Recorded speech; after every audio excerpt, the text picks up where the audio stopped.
Let me introduce myself. I'm Raj Rajkumar. I'll be the director of the Metro21 Smart Cities Institute. It turns out that I am a professor in electrical and computer engineering in the College of Engineering. I also have appointments in the Robotics Institute, in the School of Computer Science, and in the Heinz College as well.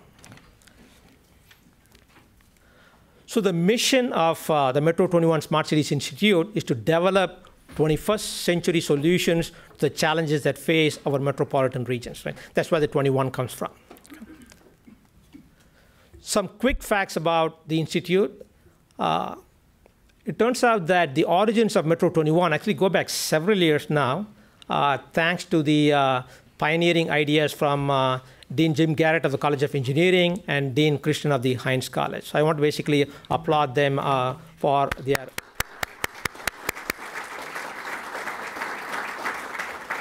early visionary ideas. And then I guess it took a more formal step forward in 2014, where Metro21 spun out of Traffic 21, our successful transportation institute, which also houses 2 USDOT National University Transportation Centers.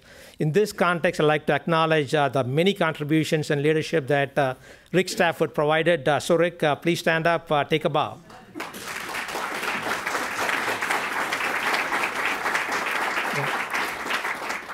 So without Rick, we would not be here. I could honestly say that.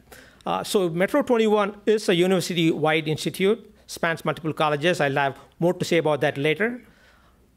The backbone of Metro21 is the broad and deep partnerships that we actually have, multiple entities out there, including governments, the private sector, and the nonprofit sector. So it's basically kind of a nutshell thing for you to keep in mind.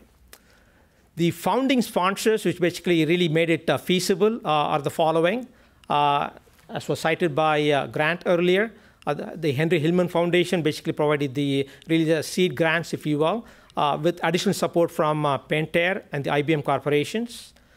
Since then, we have actually received very generous contributions from the Heinz Endowments, RK Mellon Foundation, and the Buell Foundation. Okay. We want to basically acknowledge their support. A round of applause for the sponsors.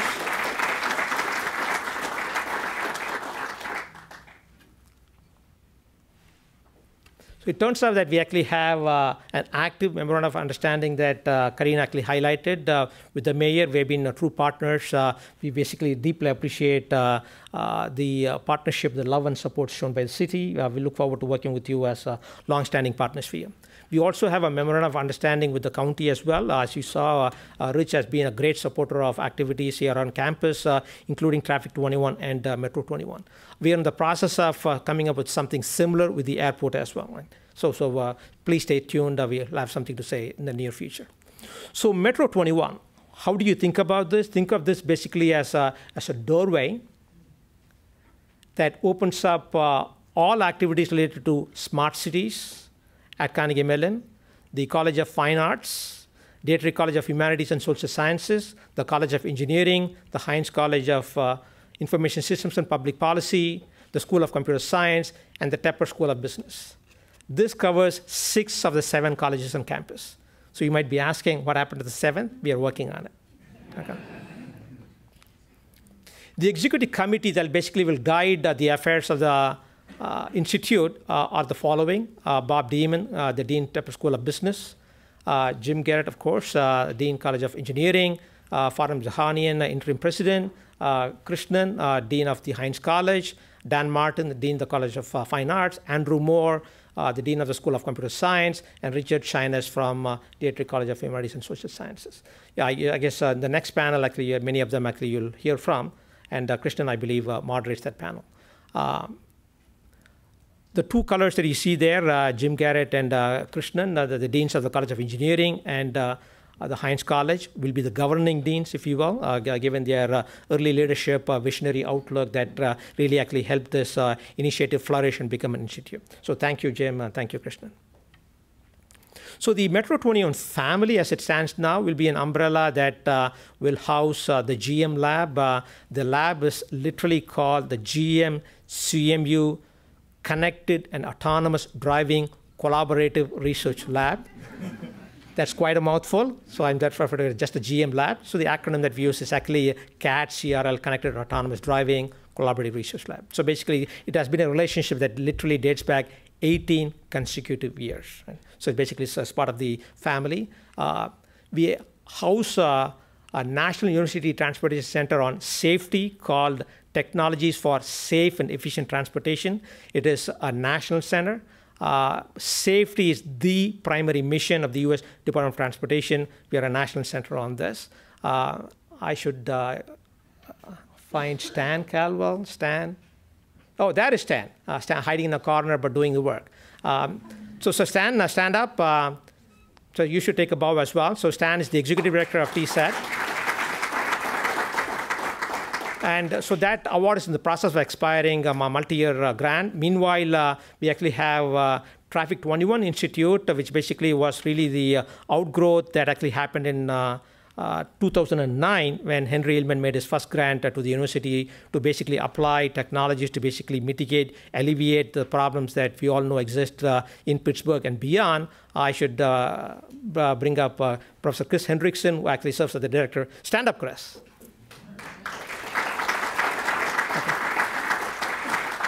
And then as the TSET UTC grant is expiring, we already have in place a new National University Transportation Center sponsored by the US DOT called Mobility21.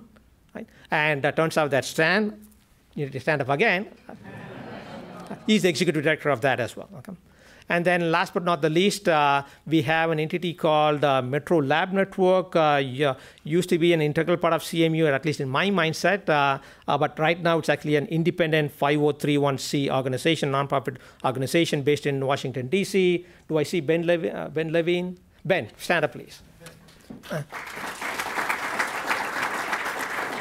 So Ben is the executive director of this entity based in Washington, D.C. It actually has a very broad membership, about 35 members of cities around the country, with each city teaming up with a local research university, with the university acting as a source of ideas, and then cities acting as the customers to basically consume those ideas. And Ben and his organization bring together all these city university members together on a regular basis to identify, propagate, and adopt the best practices that seem to work out there. So basically, if we can get ideas to work in Pittsburgh, Ben's organization can be a channel to basically propagate it through the rest of the country as well. So that's kind of the family, if you will.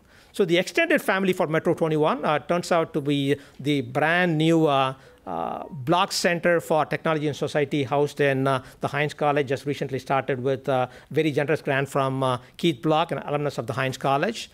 The Center for the Future of Work, also based in the Heinz College, led by Professor Lee Brandstetter, I guess one of the brainchildren of Professor Krishnan.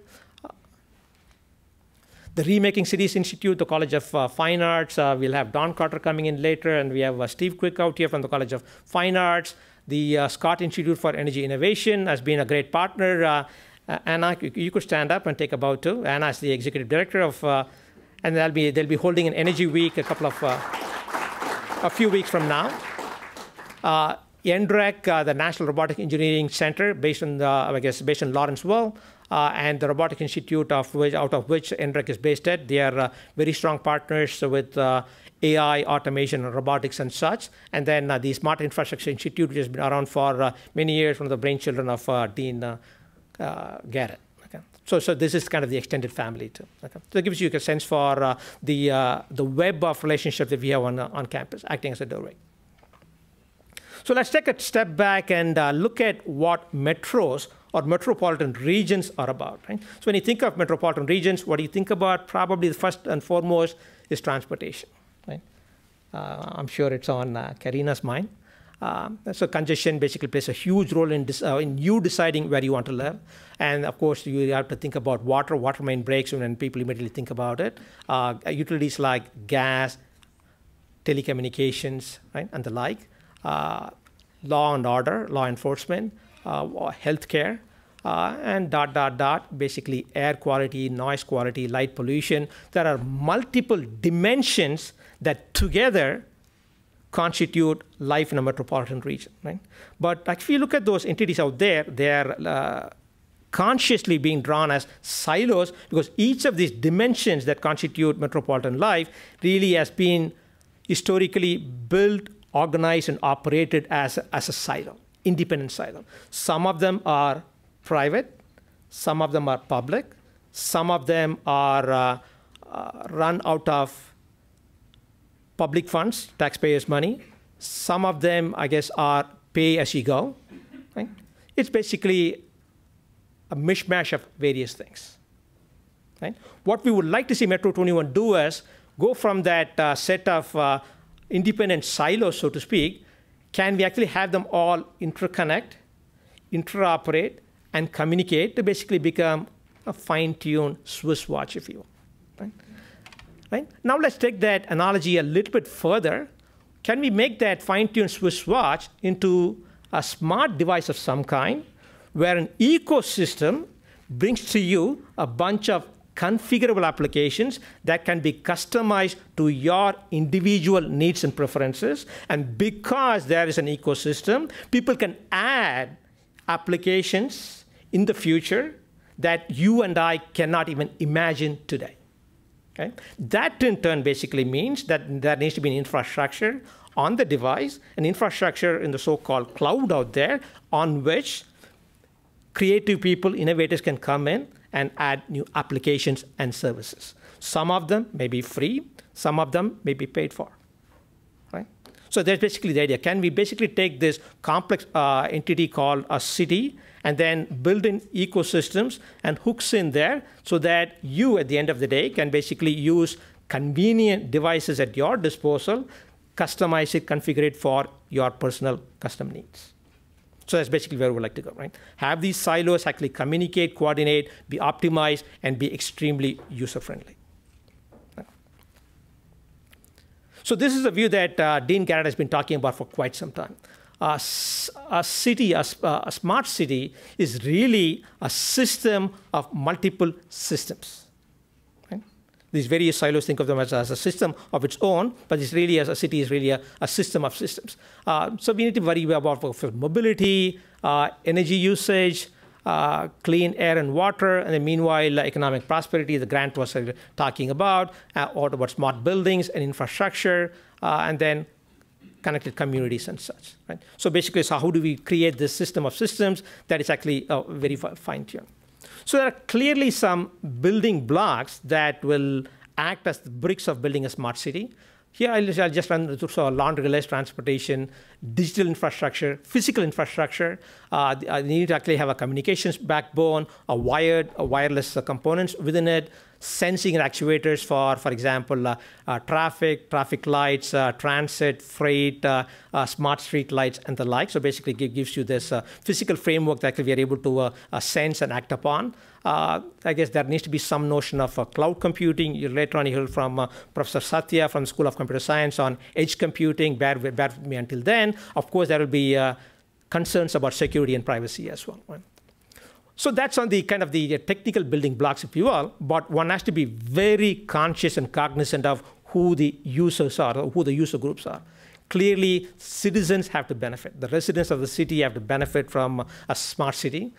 Businesses want to basically be in a smart city because they can run their businesses efficiently, effectively, profitably, and which in turn basically it's convenient for the residents. Employees actually want to come into the city, they get good jobs, and meanwhile you basically have the city workers who basically keep the machine humming, and you have to basically think of all the communities that we together, we are not, no person is an island, so how do we work together as really friendly communities?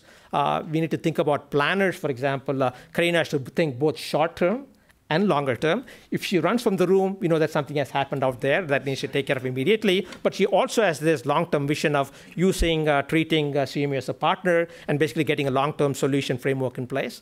Right? And then meanwhile, policy makers and the decision makers as well. Right? So basically, we think of basically the mayor, the county executive, and beyond, right? Who can basically trust this technology, trust this policy framework, and say, hey, building a smart city is good for the city overall. What are the pillars of Metro21? I'll just point out 3 pillars. We at Metro21 will have an interdisciplinary focus, which we believe is actually a considerable strength of Carnegie Mellon, where we will look at aspects that impact people. At the end of the day, if the people are not happy, we would not have succeeded. Technology, for technology's sake, is a no-go. Right? Technology to the benefit of society, to the benefit of the citizenry is what we are after. Policy is probably the barrier to adoption of some what you would think as being obvious technologies, right? Policy have to be in place and the people have to be on board, right? So it is really this interplay across people, technology, and policy where we have these multiple colleges all the way from Heinz, engineering, computer science, fine arts, and so on, all coming together along with management to basically make things happen. So we believe that this interdisciplinary focus is going to be unique to Metro 21 and CMU. This being an institute, an academic institution, will have at its core an intellectual element. Right? We want to be scholars in the domain, work based on science, not on folklore, and basically have an educational mission as well. The third pillar would be we are looking to solve real-world problems. There is no scarcity of real-world problems we're working at. So the mantra that we actually put in place dating back to 2009 with the Traffic 21 Institute is this notion of not just doing R&D, research and development, but doing R&D, which is research, development, and deployment. So going back to the interdisciplinary focus, all the way to taking those ideas through scientific techniques and knowledge building, take it all the way to deployment, like you saw in that video where basically we have smart traffic lights on the city. The mayor of Pittsburgh likes to brag about these lights as the smartest traffic lights on the planet. Okay. You could look at Metro 21 two different ways.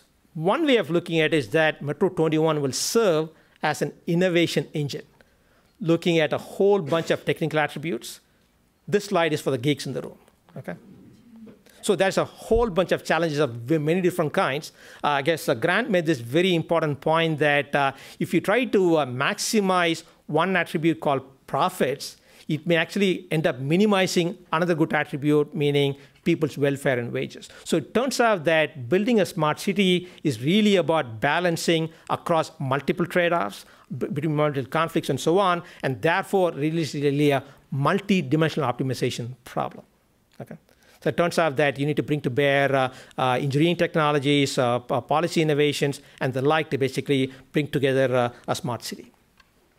The second way of looking at Metro 21, which is equally valid, very complementary, is that Metro 21 is looking to serve as a change agent. What does that mean, right? We want to basically, for example, build in literally an ecosystem with tentacles all across the metropolitan region, which basically brings in sensing information, right? Temperature, humidity, pressure, light, noise, air quality, videos, right? Microphones, audio streams, and so on. They get processed, which in turn are going through, for example, AI of different kinds, smart traffic lights being highlighted there, enabling true mobility across the region. We are able to share all these data across these different silos that I mentioned earlier. And then, meanwhile, there has to be a policy framework in place that basically makes the business model of the operation be sustainable with appropriate revenues. And Grant made this point eloquently as well, that the benefits are equitable across the residents of the metropolitan region. Right?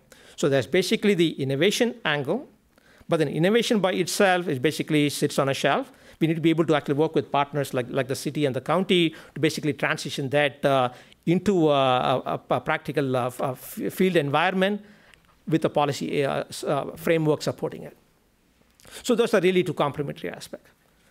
Along the process, we do believe that some of these innovations will have to be translated into day-to-day operation and support and services. Just because technology is great, it works, and we understand the policy framework, there needs to be an entity or an agency that actually supports it on an ongoing basis. So entrepreneurship will play a role. So Metro 21, with its family members, has over the time built momentum that has launched multiple startups. Examples, Automatica, Rapid Flow Technologies, and Robotics. So one of them has already been acquired. So we expect to see many more spin-offs. I think I can imagine cities would wanting to work with companies at the end of the day for long-term sustainability. At the core of Metro 21 will be scholarship, if you will. We being an academic entity, we will be looking at education, Education, not in the sense of just educating students on campus. We need to actually raise awareness of these technologies and policies that work to make cities smarter among government agencies, right? Various foundations and philanthropists. We need to basically educate agency people who basically operate. And meanwhile, we need to also educate companies about, hey, these are new markets that they should be targeting. And they, in turn, can basically, for example, can converse with the city side folks, if you will, the municipalities and the corporations out there to make things work. So basically, can take on an education mission in this realm. We hope to build a science of smart cities. Right? It's not just engineering thumb rules that you follow all the time. There's basically be a scientific body, a scientific framework behind it. I'll say a few more words about that very shortly. And there are clearly policy and economic implications. The greatest idea in the world, if it cannot be funded by somebody, will not take roots. Right? So basically, you need to basically have the appropriate policy infrastructure that will support it as well. So let me talk about the science of smart cities. What does a science of smart cities mean? Think of the following. How can we model a city, right, that we can analyze, we can characterize?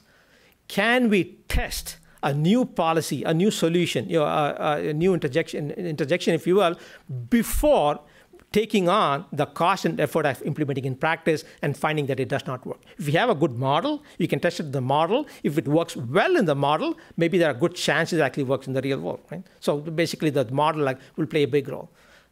Do we know how the solution that worked today will work tomorrow when the population is much larger, the city has grown larger?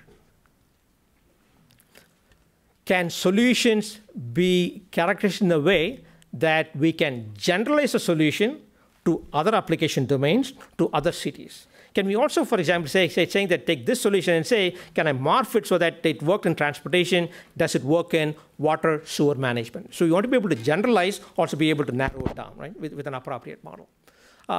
Can we, so for example, 15, 20 years from now, can students or you can actually walk into a library, download an ebook on the science of smart cities? You have a problem at hand. You basically scan through the book. There's a formula, set of formulas. You study it, you understand the concept, implement it, bingo, you're done. Okay? Can we do that? Right? These are challenges. I'm not promising you solutions tomorrow or the day after tomorrow, right? But that's where we would like to go. Let's run a simple thought experiment. Right? All species, the living species, have DNA. We know that, right? Cities have their own DNA, correct? And we all know about genomes, which basically can sequence the genes that constitute our DNA cellular infrastructure, right? We have the genome. So now can we model this living, breathing, growing organism called a city, sequence its genome, so to speak, identify the genes that make the city tick or not tick, how it actually gets diseased, if you will, gets ill, and how can we recover from that? Pittsburgh being a case in point. Used to be a thriving city. We went through a depression in the 70s. Now we are seen as a model of renaissance. Can we model that sequence? If so, if we have that model in place, we can inject, quote unquote, new genes, modify the genes, and see what the end effect will be in our modeling environment. And then if it works, slip it in. We can basically say what happens if this species basically grows from infancy, childhood to adulthood, right? So we think there are grand research challenges to be addressed. I cannot think of a better place than CMU where this can happen with this true entrepreneurial nature. And now, if you think of this notion of sequencing a genome, you can imagine how I would love to basically bring in our College of Science into the mix, because that's where this work happens. Okay? So there are basically intellectual challenges to be had. So now let me give you a slightly different perspective on how Metro21 hopes to operate. So with Metro21, there is an innovation axis, which I mentioned multiple times today. Basically, we want to basically go subterranean, going down, working with Professor Jean Van Briesen in the College of Engineering, basically looking at, for example, water sewage status, health. We also want to actually go up, wireless and beyond, all the way to the cloud, virtual, where computations happen, where analytics happens with the huge amounts of data that we collect. So this will be the innovation axis, right? And meanwhile, there's a deployment axis where we actually, for example, Traffic21 right now is conducting a so-called smart mobility challenge, working with about 11 municipalities around Pittsburgh, basically saying that your community, what kind of mobility challenges do you have? And then using Traffic21 funds, basically researchers on campus have engaged those communities, basically address real problems on the ground, right? We are actually in this, I guess, we are expanding beyond Pittsburgh, of course. And I guess on the other side, it turns out that we have been thinking the bigger picture as well. Right now, there exists a coalition called the Smart Belt Coalition, proposed by us at CMU. The Smart Belt Coalition is really a coalition of the states of Pennsylvania, Ohio, and Michigan, with the respective Department of Transportation, CMU in Pennsylvania, Ohio State University in Ohio, and the University of Michigan in Ann Arbor. So again, agencies and universities working together, creating the Smart Belt Coalition. This coalition name was very conscious, was very explicit. Remember the age-old narrative that people have had in the country about this being the Midwest, which is now referred to as the Rust Belt. We are looking to transform that narrative. We are no longer a Rust Belt. We are the Smart Belt, where we apply new technologies, new policies, new thinking, new paradigms to transform this. Okay? So we are thinking broader. And then, of course, with Metro Lab, Ben's organization, we want to go national. And we are talking to global partners as well. Stay tuned. Okay? So basically, there is an innovation axis and a deployment axis. So now let me, I guess, kind of give you the big picture, if you will. Okay? I'm towards the end of my remarks. When we say smart cities, you think urban, right? But this is really about Metro21. Metropolitan regions are really about, I guess, urban at the core, perhaps, but there's basically suburban areas around the urban core. And then we also have rural communities beyond this, right? So basically, we really like to basically span communities across urban, suburban, and rural areas. We want to be able to bring the innovation access to play, right? Automated vehicles, connected vehicles, Internet of Things sensing, economic models, policies and regulations, right? So it's basically the technology access. And then on the right-hand side, it's probably too small to read, but basically lists the long list of entities and agencies that we want to work with, the city governments, the municipalities, the counties, the states, right? Countries, working with foundations, working with the private sector, right? and beyond. Right? So basically, we want to marry all this together to basically to accomplish what? To yield better mobility solutions, safety, air quality, noise quality, water quality, healthcare, law enforcement, and the like, both equitably and affordably to all residents of these regions, right? Comprising of urban, suburban, and rural. Right? So the idea is that if you live in a metropolitan region, you should have access to all these requirements, right? Equitably as well, right? So I think in that very sense, actually, I found the grant's remarks to be extremely appealing. So let me summarize. So the Metro21 Smart Cities Institute is looking to leverage innovations in technology and policy and their interplay to have a positive impact on metropolitan societies. We see innovations as an enabler, as a force of good. Technology is not trying to take jobs away. Technology is not trying to make people's life miserable. We want to use technology and policy for the good of society. We are looking to solve real-world problems driven by an intellectual core of scholarship, education, and knowledge building. And last but not the least, we are looking to develop a science of smart cities. Right? And working with partners out there in the government sector, the private sector, and the nonprofit sector. Okay. So I would like to invite you to join us on this journey to make our cities much better places to live in. Thank you.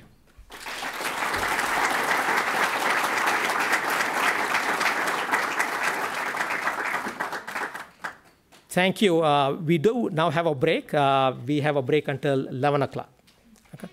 Well, I guess before I forget, I should have highlighted the fact that Karen Lightman, Karen, take a stand and take a bow. So Karen Lightman is the executive director of Metro21. She has a very impressive track record, actually ran an industry consortium on micro-electromechanical systems for about 20 years almost, 15 years, 17, who's counting? Right? Okay. So actually, it turns out she is an alumnus of CMU. Actually, worked with some of the pioneers in that domain from CMU. So we brought her back in to basically replicate that success. So thank you, Karen, for all the work that you've been doing. Looking forward to seeing good things happen in the future.